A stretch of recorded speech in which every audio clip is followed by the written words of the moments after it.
Montaje hexacóptero con Pixauc 2.4.8. Parte primera. Materiales necesarios.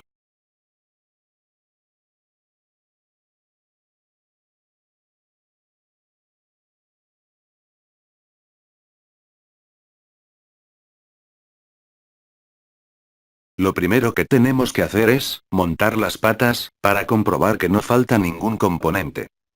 Las patas se montan y se deja aparte para futuras comprobaciones. El travesaño transversal de la parte inferior, comprobaréis, que se sale con mucha facilidad. Yo le he hecho un agujero y puesto un tornillo en ambos lados y ya no se sale. Ahora, tenemos que tener muy claro, qué tipo de chasis vamos a montar. En mi caso un Hexa NX. En dicho montaje tenemos que saber, qué patas van a ser las delanteras, cuáles las traseras y cuáles las laterales para saber, qué motores hemos de montar en cada una. Si ya lo tenemos decidido, numeraremos cada patas del 1 al 6, para que coincidan con el esquema. Ahora, montaremos en los brazos, un motor y un variador, teniendo en cuenta, que en cada pareja de brazos, va un CCW y otro CW, así no cometerás ningún error. Debes de soldar los 3 hilos del motor al variador y los demás, los dejaremos en punta.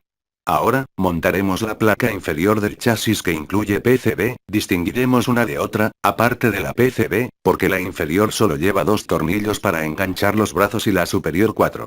A continuación, tenemos que tomar una decisión muy importante, que consiste en decidir, qué componentes ponemos en la placa inferior o ponemos todos en la superior. En los hexacópteros, la altura del hueco entre ambas placas, es más alto, por lo que podemos montar la controladora y los diferentes componentes entre ambas placas, pero también, hay quien prefiere poner la controladora en la parte de arriba y así, hacer las conexiones más cómodamente. En este montaje, he decidido ponerlo todo en la placa inferior. Así estará todo más protegido en caso de accidente. Debajo de dicha placa, podemos colocar un trozo de madera o espuma dura del grosor del espacio que nos queda entre la base que es donde están apoyadas las patas y la altura de la placa, para que no se hunda hacia abajo y podamos romper los tornillos o agujeros de los brazos, ya que no está colocada la placa superior. A mí, me ha bastado el colocar el soporte de las patas y me da la altura idónea. Ahora vamos a colocar algunos de los componentes que van en esta placa, como la controladora, el receptor con telemetría, un regulador de tensión de 5 voltios, también podemos montar un segundo regulador de 12 voltios, un power module para alimentar la controladora, un sensor de voltaje para la batería, aquí podemos montar lo que queramos, aún queda sitio. Yo siempre lo hago con cinta 3M Scotch SJ3550, ya que tiene la ventaja, de que se pueden poner y quitar los elementos tantas veces como queramos. Vamos a montar los diferentes componentes en el dron, ahora lo montaremos sin gimbal y sin FPV.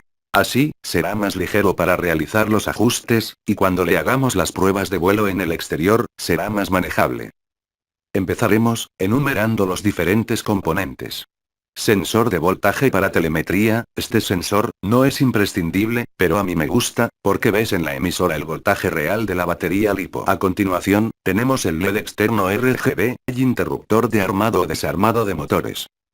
Con la impresora 3D, le he hecho una caja para que se pueda poner, en la parte posterior del dron, y verlo cuando vuela. Continuamos, con el receptor, FRSky 8R, con telemetría. También hemos conectado el Power Module, para alimentar la controladora. También, le hemos puesto otro sensor, para que podamos tener en la emisora diferentes alarmas y datos como altura, velocidad, número de satélites del GPS, etc.